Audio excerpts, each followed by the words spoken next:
Hey guys, and welcome to this week's, 23rd of March. So actually, good week this week. Good news out because obviously unemployment and redundancies are down, so that's good news. Demand's up, but there's still a lot of obviously issues in the marketplace.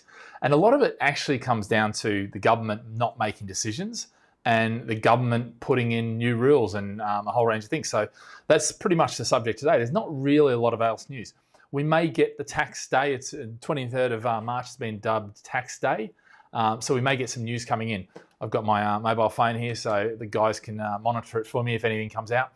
But I don't think there will be much. There may be some capital gains stuff, but in terms of landlords, I'm not sure whether they'll do that. It'd be disappointing for them to start there and then start with the budget, which was really, really bloody positive, and then actually spoil it with some more detail and sort of hide the devil in the days after. But we'll see. But so let's get into it. So actually, before we do, make sure you subscribe to the channel.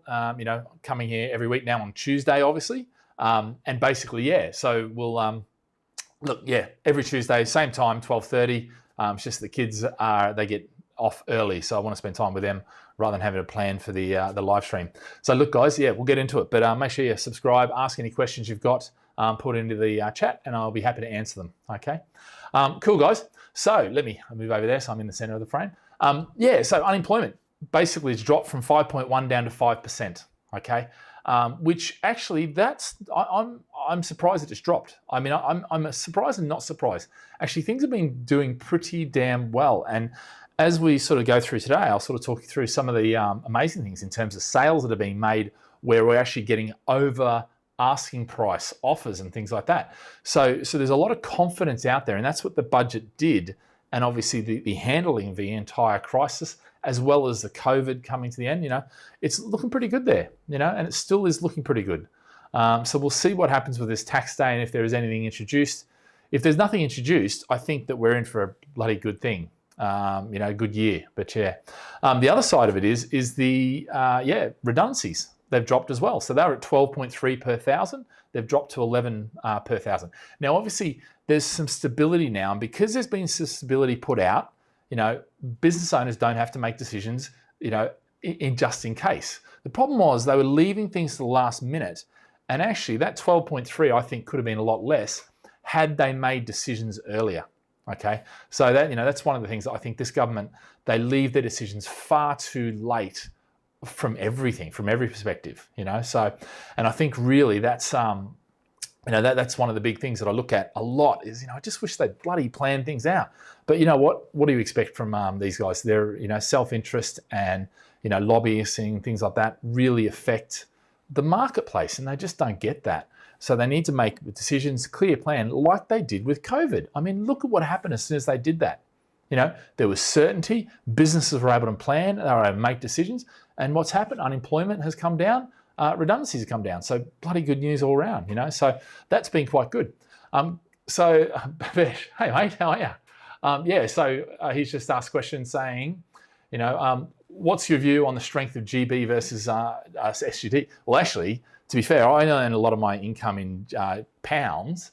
And and I live in Singapore, and obviously I've noticed it's gone up from about 1.7 to 1.8. So already we've seen massive, massive change in that. So that's quite good, absolutely, awesome, from that perspective. Do I think it's going to continue to go up? Look, the economy in the UK is looking pretty good. I mean, actually, to be fair, if you look at all the stats, it's been the worst hit of all the economies last year. Of all the major European or major Western economies. So actually that's had its thing. And part of that is Brexit and part of that is COVID, and the initial reaction to it. But actually now they've turned this around. And actually we're already seeing things getting back on the, on the market and actually doing really well. And I mentioned before, above market asking offers, we're getting. And, it's amazing to have that. This has not been like this for a long time. And even last year, we weren't getting that. We were still getting people negotiating prices down. But now we've had, and it's not just one, it's multiple sales, where landlords are looking to sell and they're getting, putting it on that price. And in fact, one of them, that was the price we got the valuation at. We put it on and we thought it'd be a bit cheeky. And sure enough, we had an offer come in 2 days, and then another offer at 2.5 grand, even more. So we're kind of like, do we go even higher or do we wait? The problem is, bird in the hand is worth two in the bush, So, but we're seeing that actually across the UK, not only from a sales perspective, but also from the lettings perspective. We've seen rents drop, okay, certainly in London, but now we're seeing rents coming back up and where we're actually getting a lot of interest. Now, there's still a lot of supply. Yeah, so in London, there's still a lot of supply to be taken up. And I think what we'll start to see now is as we get back to going to the office, that will, work itself out and the market will work itself out. As travel kicks back in, we'll see more stuff come in.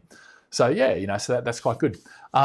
Lee, obviously we'll deal with the Vauxhall Heights stuff outside of this. It's not, most people won't know what we're talking about anyway, but yeah, it is a disappointment. But I think there's still options, so that's good. Basically, we've had a deal fall over. We've been trying to get that. We've got a developer to build it out, all that sort of stuff, and then what's happened is basically the funder who funded the development has gone bust, and they're put into liquidation. So now we're going to go through that whole process. It's a pain in the bum, but unfortunately, that's just what we've got to do. When that happens. So yeah, there is it's interesting. That brings in a bigger play, which is there is a lot of businesses whose business model hasn't stood the test of the last 4 or 5 years, since Brexit. And I think we've seen a lot of that in funding, in construction, the market has really been shaken. And even being a letting agent and an estate agent, the compliance that's come in and the ferocity and the amount of change that's happened, it's ridiculous. It's almost for too much for businesses to bear. And in fact, it is too much for businesses to bear, and that's why a lot of them are going bust, and that's why there's a lot of issues out there. But yeah, cool. Okay, so let's talk about demand. So this is I thought this is home track, but this is actually buyer demand. So you can see, there the red is last month. Okay, so red wasn't it was the same as it was previous month. But when you look at places like, for instance, London, buyer demand is up 87%. So so there's actually a lot of good news coming out, and this is what we're seeing across the UK. The interesting thing with this, and don't worry, just go on a home track if you want to see that graph, because obviously I realise it's probably too small to have a look at it here. But I think the key here is that the market's been so downtrodden for so long, and between austerity to Brexit, and COVID, it's been kept down. Now what we're seeing is it's starting to burst back out. And with the infrastructure that's going around the place, and if you've been following me for a few months, you see I've been building layers of the good news upon good news with infrastructure spending, with and not just infrastructure HS2, because for the previous decade it was like Crossrail and then HS2, which are major projects and fantastic if you're affected by them, but the majority of the UK was not affected by them. But by putting those 8 free ports in and the Infrastructure Investment Bank in Leeds and these sort of things, that's great news. Moving some of the Whitehall offices to Wolverhampton and things like this, that's really reinvigorated not just the major city centres, which they'll be fine. It's actually starting to now get the secondary areas, which is good news. So actually, there's some down things, and we'll talk about them now. But generally, the news is pretty good. And to come back to you, Bhavesh, I think if anything, the pound is likely to go up. Because really Singapore's doing what Singapore does, and Singapore, will continue to do what it does and in its own good time and not be affected by the people. And look, Singapore's always going to remain strong because it is a strong economy and it's well managed, et cetera, et cetera. But I think the pound, or effectively the UK, has been so poorly managed that now, with even the little bit of leadership and coming out of COVID, it's likely to see a bounce. Now you can say, okay, but the finance is losing, but you know what? There's other industries, and now we're seeing, whereas London was building and doing really, really well, now we've got Birmingham, which is looking fantastic. The big city plan there. We've got Manchester, we've got Liverpool, we've got Leeds, we've got, even Nottingham. I saw today Nottingham, there's a massive expansion in student accommodation there because, massive student thing. So there's good news, not just in one place, but all around. And that, actually, when that adds up and rolls into one big GDP number, which is effectively what, we judge, which I think is very wrong to judge it by GDP, because it doesn't bring in happiness or any of these sort of quality things. It's, a quantitative thing, which is stupid, but that's how they do it. And, better men than I obviously make those decisions. But look, the things are looking pretty good. Let's go to the other side of things, which is, MPs reject move to shield residents from fire safety costs. In other words, this is this cladding. Yeah, we had the Grenfell Tower, so anything above 18 metres now needs to be checked, and effectively the cladding needs to be addressed if it is. So it's a multi-billion dollar risk, okay, and that we've got to be aware of, and basically what's happened is they've now rejected it to say that the government will pay for it, and they've rejected to say that developers will pay for it. And so, what it's been, the problem is, with this is what is happening, and I think is what's happening is like what governments do all the time, is they kick the can down the road, kick the can down the road, kick the can down the road, and what happens is you and I as property investors end up having to foot the bill because it's got to be fixed. The longer we leave it, the more at risk we are of being sued if there's a fire. Now thankfully there hasn't been another fire like that, that's affected it, but if there was and you hadn't addressed it and taken reasonable steps, then who's to blame? And this is one of the issues. They're kicking it down the road, Meanwhile, the common leaseholders are the ones having to pay various bills or having their funding rejected or, all this sort of stuff. So, it's a big issue and it affects, it's a multi-billion pound issue. The government stuffed up. The government knows they stuff up, but the reality is they don't want to go, you know what, we'll put 10 million or billion into fixing it and get it all set. And in fact, they could create a massive infrastructure thing. So they could say, well, actually, we're not going to have that building. We don't want to reclad it. We want to pull it down because it's old and decrepit. And, we'll fund, and we'll fund a developer to rebuild it. So they could do innovative things like this, but they're not, and that's government, unfortunately. So, yeah, one of the other negatives that's coming out, and, you might say, well, this is a good thing, debt respite scheme, breathing space for creditors. And this is for qualifying debt. So you can see credit cards, store cards, personal loans, mortgage or rent arrears. Yeah. Now that is the killer there. All right. Now, what does it mean? Well, basically what it means is that if you're in debt, you can now go and say, hey, I want some breathing space while you negotiate with one of these credit firms, credit repair firms, that sort of stuff. And effectively there's two aspects to it. There's the standard breathing space, which is available for anyone with a problem debt.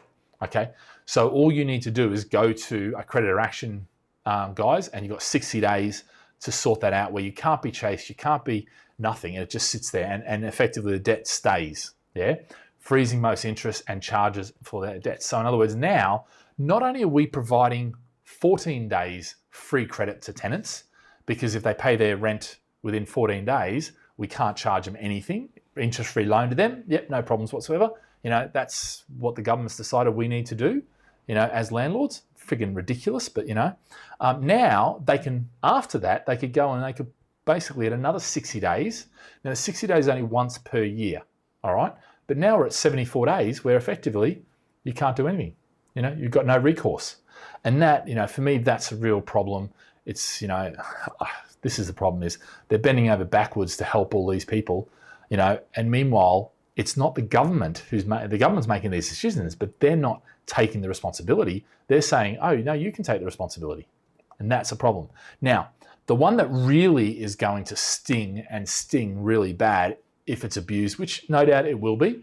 I mean, we've seen this happen so many times where they abuse it. Mental health crisis breathing space is available to someone receiving mental health crisis treatment. Yeah, and basically it is for as long as it takes plus 30 days. Now, what does that mean? That means that if they stop paying their rent and they go the mental health crisis breathing space route and they're treated now for a whole year, you've got zero recourse for a whole year plus 30 days. If it's 2 years, it's indefinite. Yeah. So that is a kick in the teeth. It's not okay, but what we're going to do is if that happens, you can apply to have, government support, blah, blah, blah, whatever. No, it's not.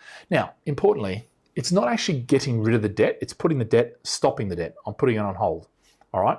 Now, this is the challenge, putting the debt on hold. So they'll still owe it to you, But this is a problem, trying to get it through money claim, through the courts, through whatever, possession, it's been impossible, and let's face it, we've got a number of people who are paying their debt off at £5 a month, and the landlord, half the time, they do it for 3 months and then they stop, and they just accept, oh, I've got a CCJ, it's too bad, I'm not worried. That is a problem. Yeah, it is a problem. But yeah, so guys, any questions you've got, pump them into the things and keep them coming. So good. So let's have a look at another one, which is this is my little bugbear, to be fair. London Council, this is Southwark, says licensing needed as third of homes privately rented. Yeah. However, renters still face hazardous, overcrowded and unacceptable conditions. We're keen to good, blah, blah, bullshit, excuse the French. You know what? It's rubbish. You know what they're doing? Is they're basically, rather than going, you know what? If you fuck it up, you pay. Excuse the French. You can see I'm passionate about this. If you're one of these people, landlords, who don't do the right thing, you are, then what they're doing is they're saying, no, we will charge everybody a ridiculous fee, £700, plus all the costs to maintain and all the paperwork and all that sort of stuff. It's a ridiculous amount of stuff you've got to do to maintain this. And if you don't, the fines are ridiculous, punitive, if you don't. Yeah. And you can make a genuine mistake. As we've all heard before, genuine mistake is no, excuse. And this is the problem, is the people who do the right things, are getting punished, not the people who do the wrong things. If you look at the conviction rates, it's ridiculous. I would love to see how much money they've raised, councils have raised. The whole scheme is just ridiculous. Yeah, it should not be done the way it does, but that's how the government's decided to do it. And basically, it's a great way to get funding to local governments, where they don't. The central government, the UK government, doesn't have to pay them. It's landlords. But I'm harping on about this. I hope they get rejected. I hope they really do, because they've got to go through this consultation process, and at the end of that, they may not get it. So moving on from there. So we've got this EPC, Energy Performance Certificate thing, and look, government told to scrap outdated scheme.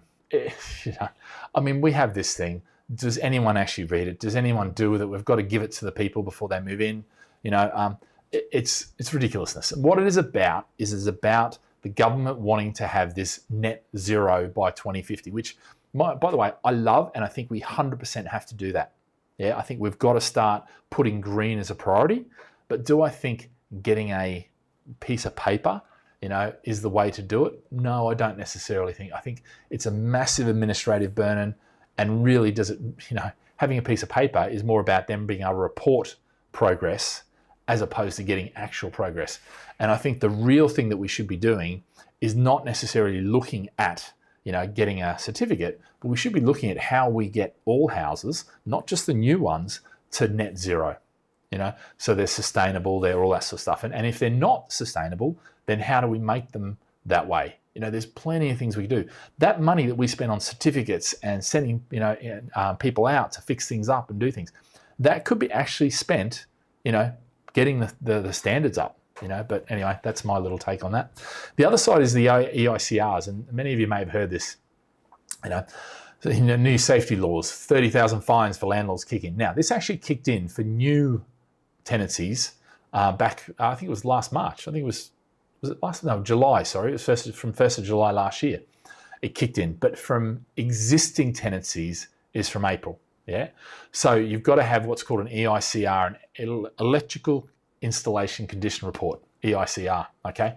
And they range from, God, I've seen it down to $90 up to, $280, depending on how many circuits you've got, et cetera, et cetera, et cetera.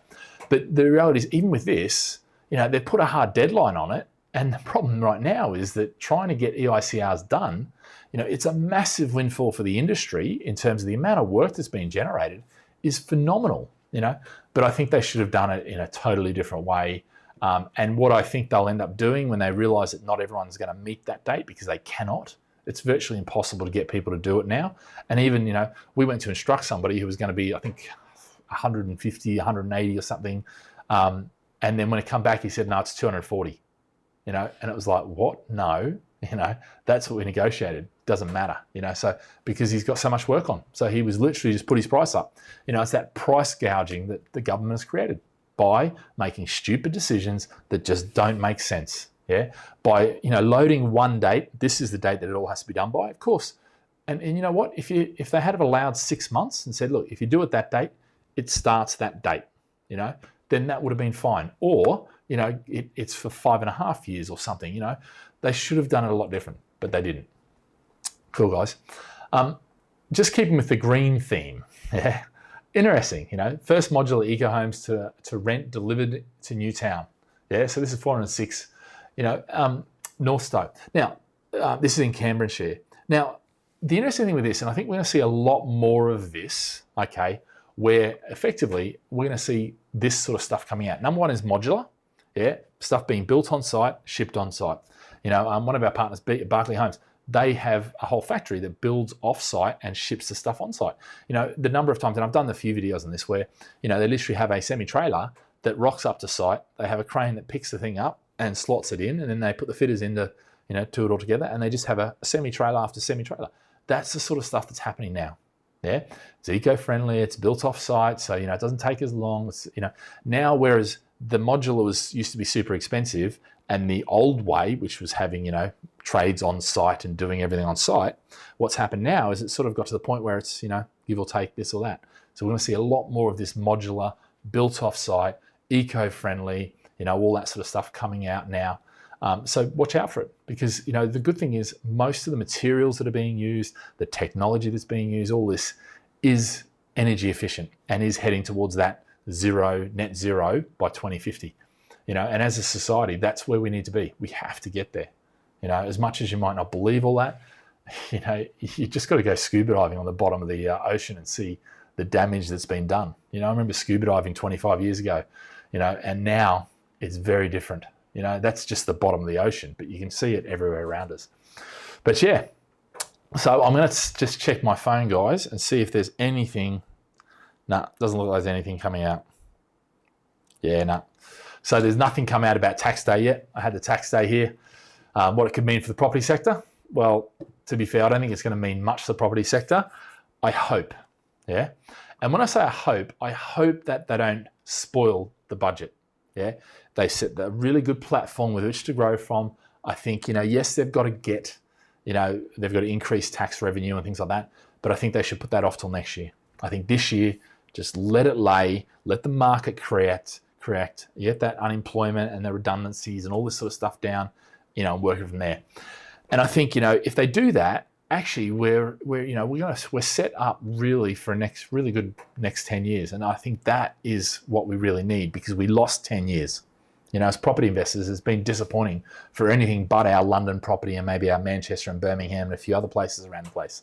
You know, but hopefully that's coming back now, and we're already starting to see that, you know, come back a little bit, which is good, you know, especially with, you know, when you start putting on at this, or actually getting told it's worth that, and then you put it on at that, and it comes back at being offered at this, you know, that's good news. That, you know, and these are not hundreds of thousands or 20s of thousands of that, you know, we're talking about thousands of dollars above asking, but that's, you know, that's great. That's what you need. It's a good market, you know, to be in. Guys, is there any other questions? If you've got them, pump them into the thing, and I'm happy to deal with them. So the other side of it is, if you are about at 5 p.m. today, okay, we're doing a, you know, why this bull will buck the bear, all right? Basically, it's all about Birmingham. So it's 5 p.m. today. You can jump on, if you do, go gladfish.com/webinars and go on there. You can actually, jump on there and join. And effectively going to talk about Birmingham and why Birmingham is likely to actually buck the bull trend, buck the bear market, which potentially we're going into, and, you know, maintain being a bull, you know. And I think, you know, there's some really good fundamental things happening there. This is part of a series, so when you sign up to this, you can actually get the whole series throughout, where we'll basically be traveling around the country doing the various hotspots that we see the fundamentals are right. You know, most of them are going to be major cities, most of them are going to be areas of major cities, you know, and that sort of stuff, because basically that's where I think the long-term growth is more guaranteed. So yeah, guys, yeah, well, that's it for me this week. So yeah, if you got any questions, pump them through to webinars@gladfish.com. Otherwise, if you want to check out any of the property side of things, you can go to gladfish.com, blogs, videos, whole range of things. Property management letting side, jump onto easytrack.co.uk. And the team are happy to talk to you and help out with any way we can with the investment. All right, guys. Well, if there's no other questions, we shall leave it there. All right, guys. Have a fantastic week, and we'll see you again next week. There's actually not really any data coming out this week, apart from we might have some tax stuff come out. But if we do, I'll probably address it next week, or if it's major, I might do another video. But yeah, we'll see how it goes. All right, guys. Have a great week, and we'll see you again next week. Bye.